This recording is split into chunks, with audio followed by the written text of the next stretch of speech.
Right. Okay. So I just repeat what I said. In the Fakir of Jangira, Derozio has already foregrounded the condition, the misery of women within the garb of the Oriental tales. So the Fakir of Jangira, as many of you yesterday pointed out, is not really about the Fakir of Jangira at all. It is also equally about the condition of Nalini, the widow, and her attempt to break free from the social dogma and the practice of Suttee during this period. Now, the only point that we had stumbled across was that Derozio was not arguing for the abolition of the Suttee at this point of time. What did Derozio have to say? Derozio said, "It will be impossible, therefore, to make an attempt," I'm quoting, "at overthrowing this system before education is generalized without wounding the tenderest feelings of human nature." So Derozio is suggesting that any sudden overthrowing of the process of Suttee might only backfire, and that Suttee can be abolished only and only if education is provided to the masses. So at this point of time, we do not observe the very radical Derozio. We observe a Derozio who is probably erring on the side of caution. He says, "The effect of society is not injurious because the feelings of our Hindu brethren have been curbed and restrained by early prejudice. How then can we stand acquitted from the charge of intolerance if we exercise our power in violently suppressing so popularly respected a ceremony among the Hindus?" Now, what I want to problematize here, I want to confuse you here, right? Not really the thing that a teacher should do, but I want your confusion here. Here is this very radical Derozio who is arguing that we should not suddenly abolish the Suttee. Why should we not suddenly abolish the Suttee? Because it will lead to the charge of intolerance, the same charge of intolerance that we are superimposing upon the Hindus. Right? The Hindus are intolerant to their widows, but if we intolerantly impose our law upon them, then we fall into the same practice of intolerance. This is the very convoluted logic that Derozio gives. Now, I see this with a little bit of, I see a little bit of hesitation here in Derozio in taking forward his radical reformation with reference to women to its logical conclusion.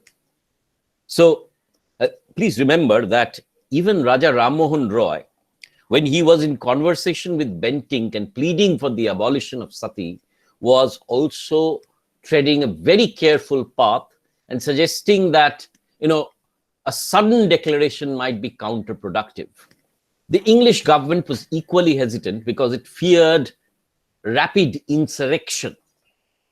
But the man who initiated this, on the 4th of December of 1829, who brought the bill forward, was Lord William Bentinck. Right. The Fakir of Jangira is published 1828.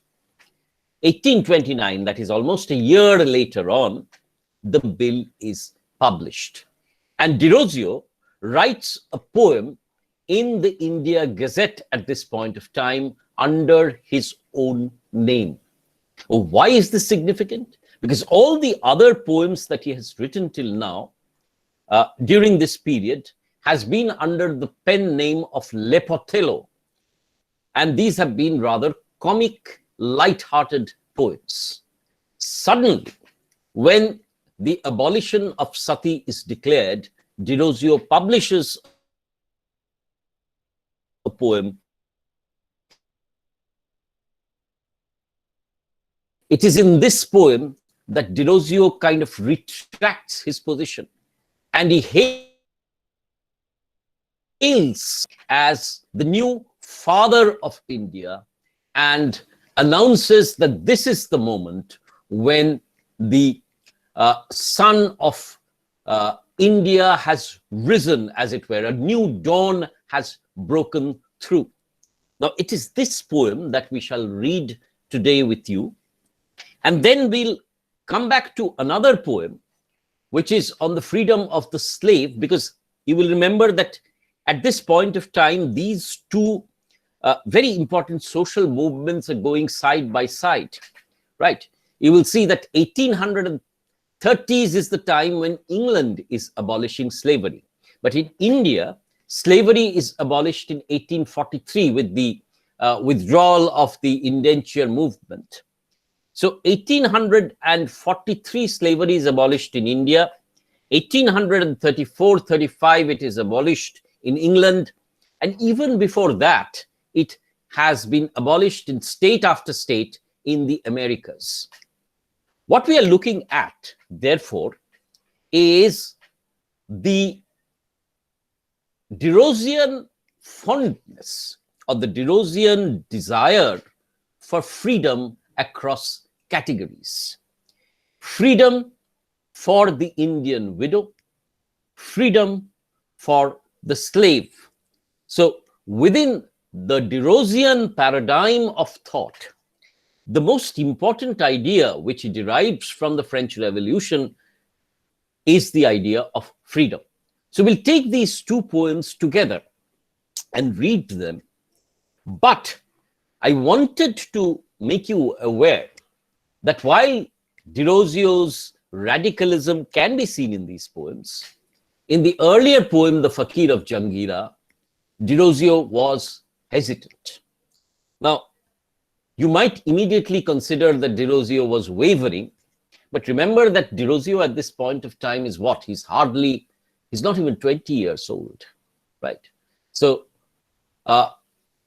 we see this young poet actually rebellious, gathering together his students, but at the same time, slightly hesitant. It makes him more human rather than make him any less of a radical, right? Now, I could not scan the poem on Suttee earlier, so I've just sent you a mail where the poem is there as an attachment, and I'm going to project this on my screen so that you can see this, and I will sort of make a presentation from the Meet.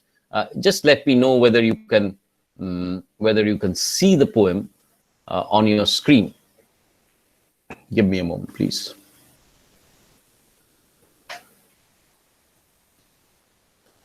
Is my screen visible to you? Yes, sir. Right. Thank you. Now, this is the poem. The practice of Suttee, or of burning or of burying alive the widows of Hindus, is hereby declared illegal and punishable by criminal courts. This was announced on the 4th of December, 1829. It was, of course, challenged in the court of law, the Privy Council in England, and the decision was upheld, the decision of banning Suttee. 1831 was the date in which the Privy Council announced its declaration.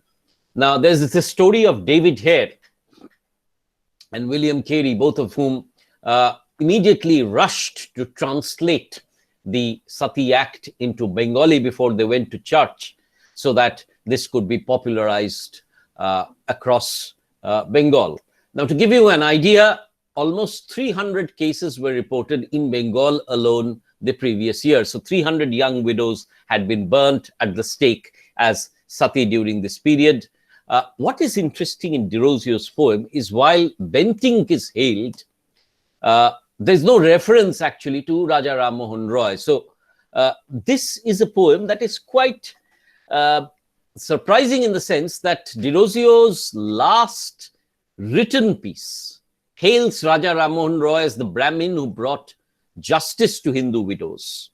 Yet, when he writes a poem about the Suttee, and this seems to be a commissioned poem in the India Gazette, he is not mentioning Raja Ram Mohan Roy at all. The only figure to be mentioned is William Bentinck. Right, sorry.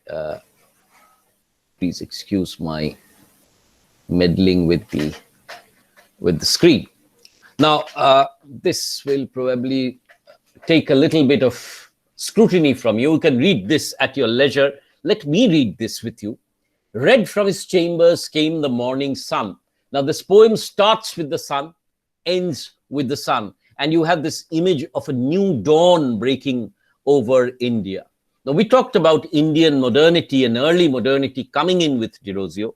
So this is the moment Derozio sees is the definitive moment of Indian modernity, where a barbaric process against the woman is outlawed. So read from his chambers came the morning sun, and frowned dark Ganges on thy fatal shore. Now, notice these very crucial metaphors that Derozio uses. If you take a very careful look at Derozian poetry, you will find Derozio using light and darkness as metaphors for enlightenment and dogmatism. You will find that Derozio is using the metaphor of flowers and vegetation a bit, especially the budding of the mind as his pedagogic process of the young Bengal movement. And you will find that when Derozio uses the flower motif, he will use the motif of the flower as sort of as something which spreads its scent across. So therefore, ideas as being circulated. And also you will have the image of the poet, the impoverished poet, but the poet who stands as somebody who's spreading his ideas. So in a way, there are certain common motifs in Derosian poetry. This image of dawn, light, darkness, the image of flowers, fragrance, spreading, poet. Therefore, the idea is that while new ideas can be circulated, it is up to the poet to disperse it to the masses. Now, this is not anything really new, because the French Revolution had suggested the kind of interface between the intelligentsia and the revolution, the philosophies, as you know, and Romanticism had drawn upon the idea of poetry and revolution, the interface between poetry and revolution. So in a way, Derozio was bringing this intelligentsia, revolution, poetry interface within his sequence of metaphors. Right, let me read this once again. Read from his chambers came the morning sun, and frowned dark Ganges on thy fatal shore. Journeying on high, but when the day was done, he set in smiles to rise in blood no more. Once again, you see, Derozio will persistently refer to this Hindu priest, the Hindu Brahminical priest who feeds off on the blood of the young widow as a monster. So Hindu dogmatic tradition, which allowed Suttee, is seen as monstrous, and the sun is feeding on blood no more. Hark ye not, the widow's wail is over.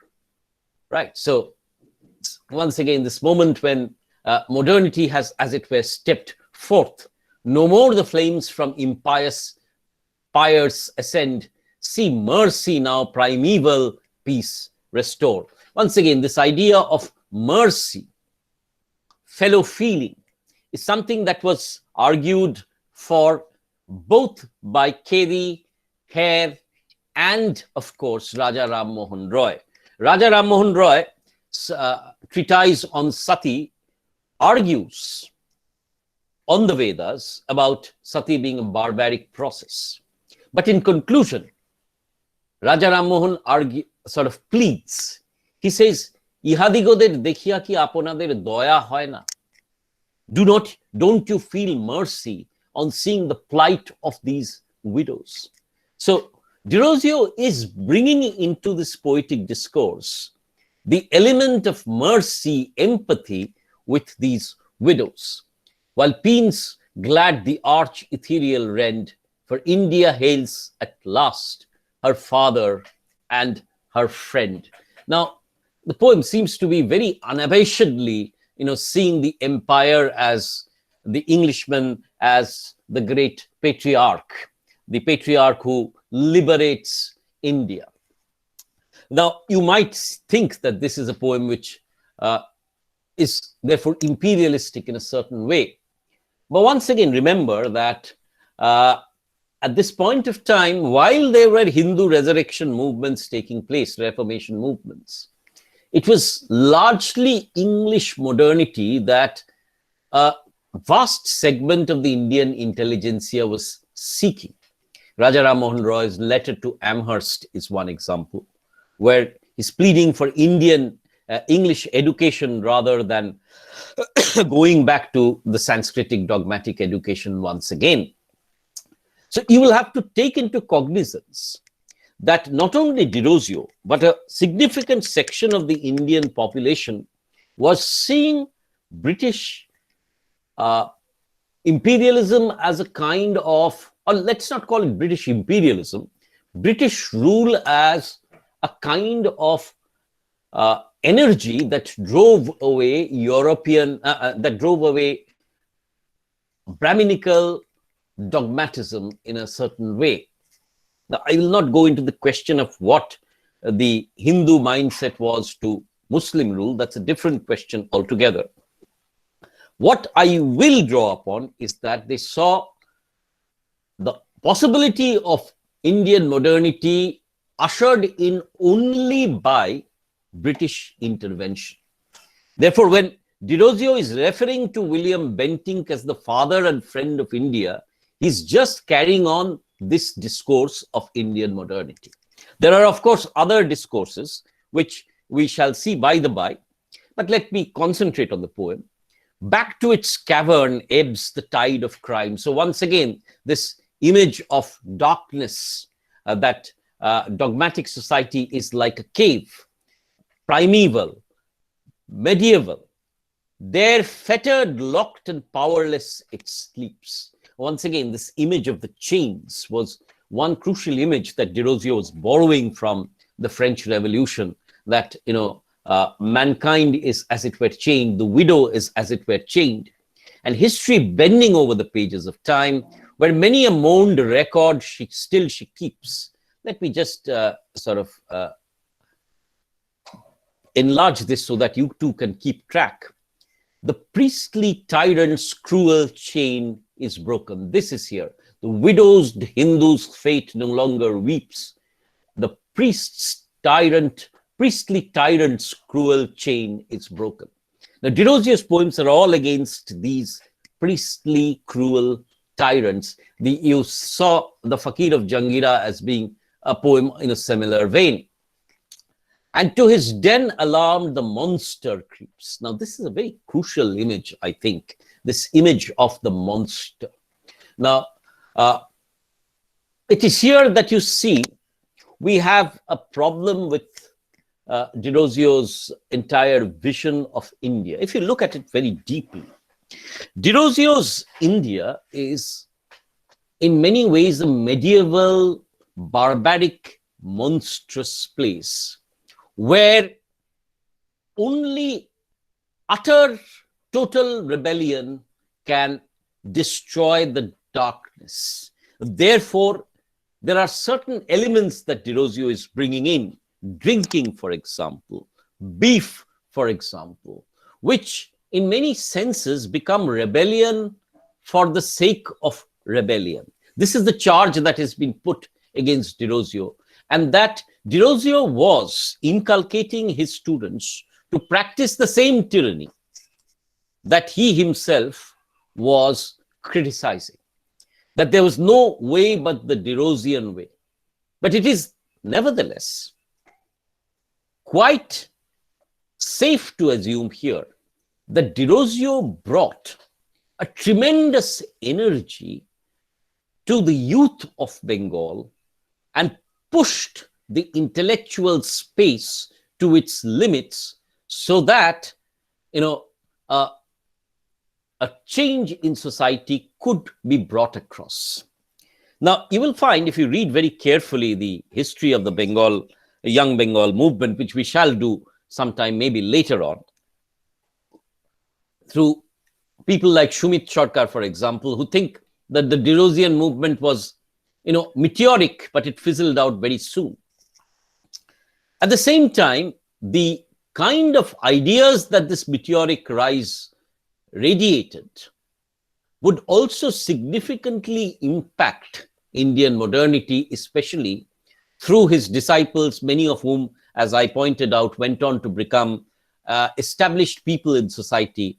And they, in turn, took these ideas and grafted them into society in less radical ways in their middle age.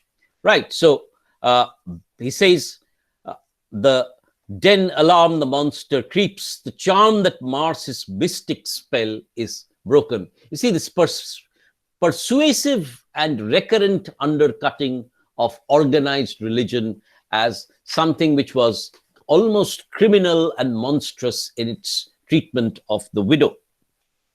Bentink, be thine the everlasting mead.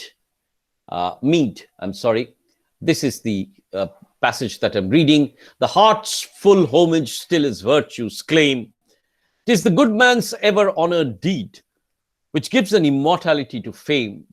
Transient and fierce, though dazzling, is the flame. In many ways, it symbolizes the young Bengal movement too. Transient and fierce, though dazzling is the flame. That glory lights upon the wastes of war. Nations unborn shall venerate thy name. A triumph that the conqueror's mightier far, thy memory shall be blessed. Now, it is interesting. Please take a look at this passage. It seems to say nothing, but it says a lot. There's always this idea of immortality. Who is immortal? In Derozio, the figure is not immortal. The idea is immortal. And therefore, later on, by a jump of the imagination, the poet will be immortal, right? So the personality and the poet, they will merge together later on in the prophetic mood that, Shelley imagined the poet to be. So take a look at that passage, and we'll just take a look at another passage also, where he says, he is the friend of man who breaks the seal, the despot customs sets on deed and thought, right? So, he is the friend of man. Bentink is the friend of man, the despot who is breaking the despot customs seal. He labors generously for human weal. The winged mind to earth will not be brought. Now, once again, you have this image of soaring. The eagle pinion, for example, is a metaphor that Derozio will be using on and off. This image of soaring, flying above custom and dogma. Once again, let me remind you of Kant's motto for the Enlightenment, sapere aude, dare to know. And you can see Derozio equally as a child of the Enlightenment. If it is with high immortal longings fraught, and these are dimmed or quenched eternally until it feeds the hand that sets its pinions free. So the image, recurrent image here, is that of light and flying high. And then comes the last lines of this page, which you cannot see clearly, which will be visible when you take a more careful look at the print, at the scanned version. Woman hath endured, and he comes back to this question of Suttee having been covered. Derozio asks, is the condition of woman therefore liberated really? And Derozio's answer is no. Woman hath endured and still endures wrongs which her weakness and her woes would shield. Let me go on to the next page. The slave and victim of the treacherous lures which wily arts to man the tyrant yield. Derozio is here, of course, referring to the many cases where the young widow was lured into prostitution and sex.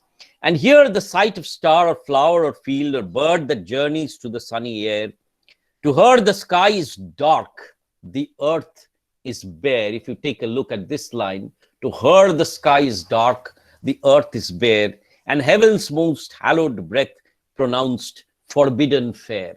Right. So Derozio, having hailed Bentinck as a great improver of the condition of women, Derozio is arguing that the condition of women is still extremely chained.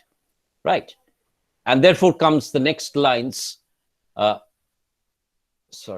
Nurtured in darkness, born to many woes, words the mind's instruments but ill supplied, delight even as a name she scarcely knows, and while an infant sold to be a bride. So Derozio is here taking a pot shot at almost all the Hindu customs, that the woman is married early, that the woman is widowed early, and forced at last to grace her lord's funeral pile, and therefore set as a Suttee. So Derozio's suggestion is that it is a curse to be a woman, especially in Hindu society. And he's calling for a clarion call for, empathy across continents, daughters of Europe. So the call is for a global womanhood, as it were, that women of Europe, you too should rise and protest against this ridiculous treatment of Indian women.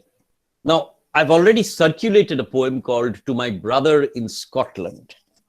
Now, what we see, and this is a question that came repeatedly up in my classes, is not a militant nationalism here. Although Derozio announces himself to be an East Indian, talks about the condition of India having groveled and completely destroyed. But there is also what we will call a cosmopolitanism here at work, where Derozio sees the European as the Indian's brother, as it were, especially given his condition that he was writing from an Anglo-Indian perspective, that the sufferings that mankind faces of oppression and of misery are global, and therefore they need to be challenged globally in this sense. Now, if you take a look at the history of Indian modernity, যদি তোমরা Indian modernity হিস্ট্রিটা দেখো, you will find that there is a nationalism which has taken off from religious, ethnic identities. Therefore, you have Bankim Chandra and the Hindu nationalism, which tries to see India in terms of the Hindu state of Bharat Mata. You have Syed Ahmed Khan, and of course, a concept of a Muslim nationalism, which will go on into the formation of Pakistan led by Muhammad Ali Jinnah. So this is one direction of modernity which sees anti-colonialism as its dominant energy. And then you see a nationalism where you have figures like Rabindranath, you have figures like Derozio, who offer a double critique, in the sense that they suggest that while anti-colonial struggle is important, Derozio, of course, does not mention this, but Rabindranath does, they also are willing to accept English civilization as essential to the formation of the Indian identity, and also offer a virulent critique against Indian dogmatism, and see that an internal critique is as important as the critique of colonialism. So these are the two directions in which Indian modernity moves. One which takes nationalism as its only energy, and the other that brings together a confluence of nationalism and cosmopolitanism, right? Now, all of you are students of Vishwabharati here, and remember the motto of Vishwabharati, where Rabindranath says that all that is best of the East and the West is going to find a seat at Vishwabharati, right? So it's this idea of acceptance and a global brotherhood of women that Derozio is seeking to inculcate in this poem. Daughters of Europe by our Ganges' side, Just give me a moment, please. I've lost it once again.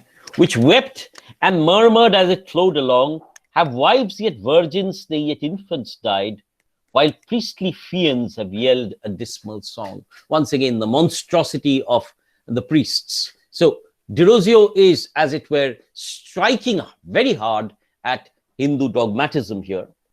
Mid deafening clamors of the drum and gong, while mothers on their pyres have seen the hands which clung around them when those hands were young, lighting around them such holy brands as demons kindle when they rave through hell in bands. Once again, the practice of the forced Suttee, where the young woman was often tied at the stake so that she could not escape from the fire.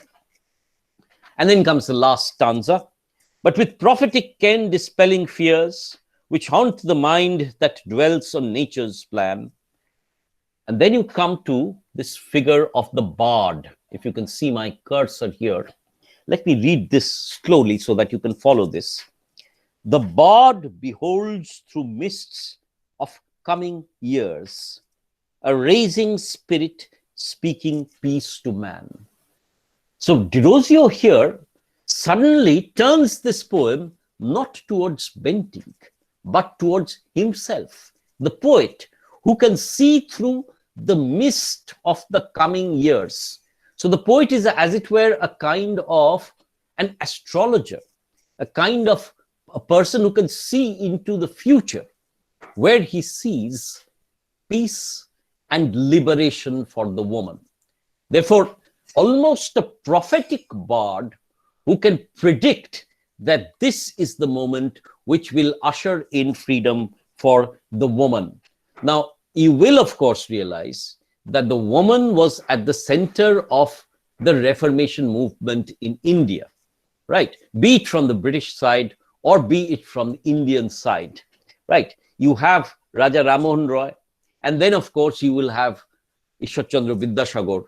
And the liberation of the Hindu woman will be a very hotly debated subject of the entire discourse of Indian modernity.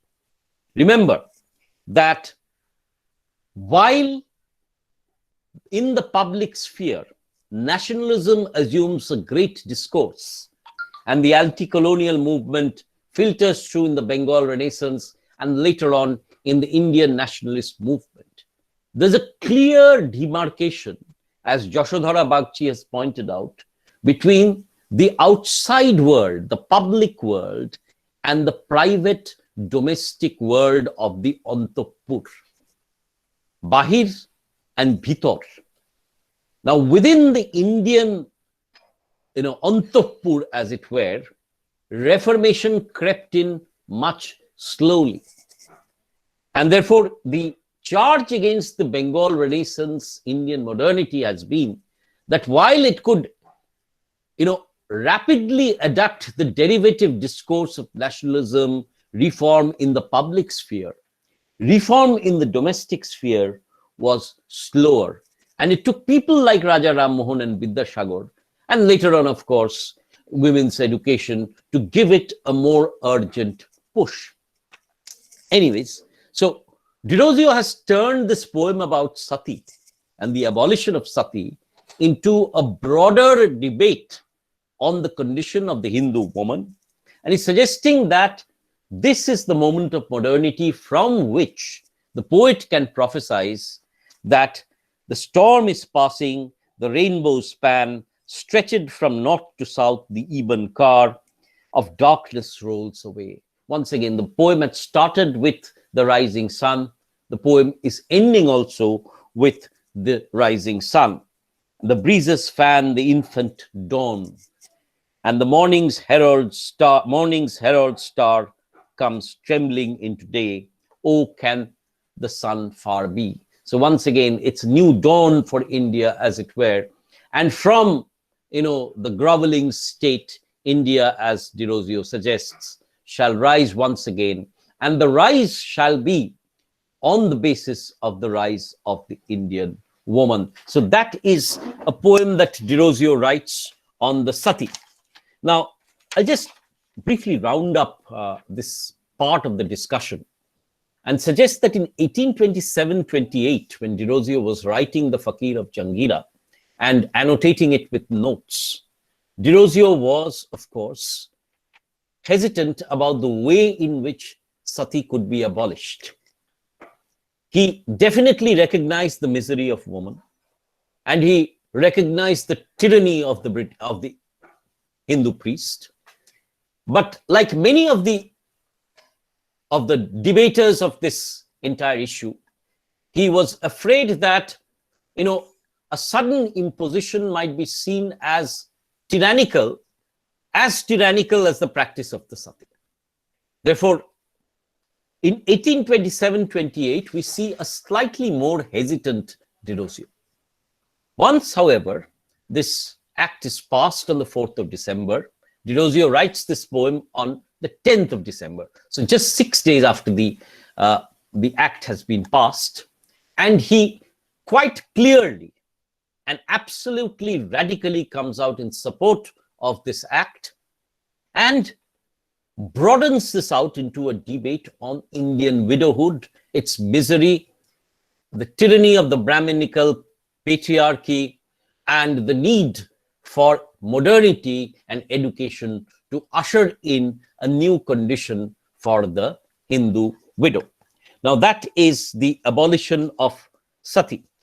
Now, I will read with you one more poem today before I conclude, and this is The Freedom to the Slave. This is a poem that I have scanned and sent to you. I won't project it any longer because it will take time to sort of hunt it out and project it once again. I'll read it to you. And I've already mentioned that you need to see these two discourses of freedom side by side: the freedom for the woman, protest against the misery of the woman, and the freedom of the slave and the protest against the misery of the slave. Derozio writes, this poem incidentally was published in February 1827. So 2 years before he's written, almost 3 years before he's written the abolition of the sati. How felt he when first was told a slave he ceased to be? How proudly beat his heart where first he knew that he was free. You see this kind of a metrical structure where Derozio, within the rhyme, is setting a kind of an entire liberation of the spirit. So he's trying to, with his negative capability, enter into a state where of the slave's internal psyche when he's told he's freed. The noblest feelings of the soul to glow at once began. He knelt no more, his thoughts were raised. He felt himself a man. Now this comes once again from Campbell's line. And as the slave departs, the man returns. So in that sense of the term, Derozio is suggesting that a full sense of selfhood is, as it were, being restored to the slave when at the moment when the slavery is abolished. So the slave is, as it were, growing into a full sense of selfhood of the total state of man. He looked above. The breath of heaven around him freshly blew. Right, once again, if for the sati, it is a new dawn, for the slave, it is a new breeze. Right, breeze is another very important element for Derozio. He smiled exultingly to see the wild birds as they flew. Right, so once again, notice this concept of the eagle pinion, which we had earlier, and the wild birds. So freedom is seen as this absolute state of what you can call of flight, of winged movement. Even if it is wild, it is marked by no constraint. That is very important. He looked upon the running stream that neath him rolled away. So one more metaphor added, the breeze and the stream and the flight of the bird. Then thought on winds the birds and floods and cried, I am free as they. You see this sense of exaltation, absoluteness of freedom that Derozio is talking about. O freedom, there is something dear, even in thy very name, that lights the altar of the soul. And then you come back to this metaphor of light, of freedom as the light of the soul, right? With everlasting flame. Success attend the patriot sword that is unsheathed for thee. Now, this is one very important line where, you see, I haven't seen any very strong anti-colonialism in Derozio's poetry, to be very frank with you. You know, he was not writing at a point of time where we see this very greatly observed in any of the English Indian writers. But this line, success attend the patriot sword that is unsheathed for thee, has an inner structure of what you can call subversion, where Derozio is suggesting in a certain way that violence can be sanctioned for the sake of freedom and liberation. So, glory to the breast that feeds thee, bleeds nobly to be free. Blessed be the generous hand that breaks the chain a tyrant gave, and feeling for degraded man gives freedom to the slave. So ultimately, what is Derozio suggesting? Derozio is suggesting that while political rights are important, what gives freedom to the slave is the feeling for degraded man. Now, you will find that in romantic poetry, as well as almost in all the romantic poets that you've read, the structure of emotion, the great capability of the poet to feel the misery of the other, as it were, is the moment where freedom is generated. Now, this, of course, I will take you back to Hume and this debate on sensibility. What, according to Hume, is sensibility? Sensibility is this capacity for fellow feeling, right? And this idea of Hume, that sensibility leads to correct thought, is carried forward in the idea of Adam Smith again, when he talks about emotions as being moral sentiments. But my point is that from the middle of the 18th century, the discourse of reason was being aided by a discourse of fellow feeling, of sentiment and sensibility, which was aiding in this discourse of freedom, that you could grant freedom only when you felt the plight of the unfree.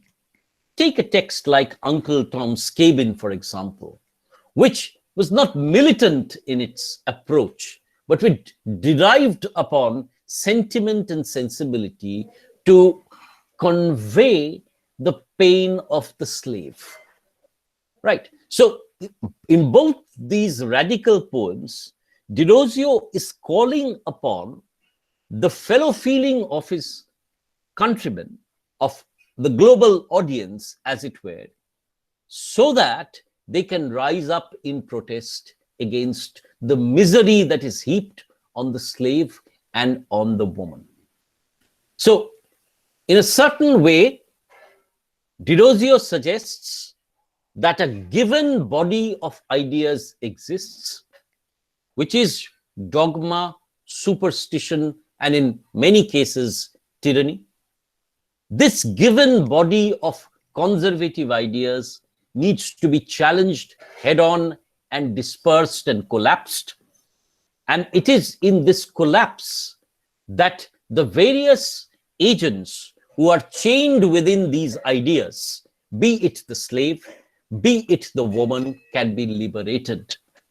And the role of the poet lies in awakening the countrymen to break forth the chains and set these people free.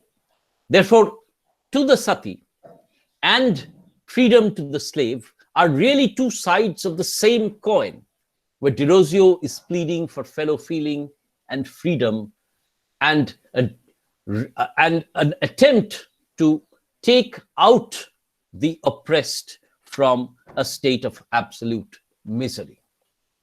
Right. So we can read these poems together as very vital poems in moments of the history of Indian modernity.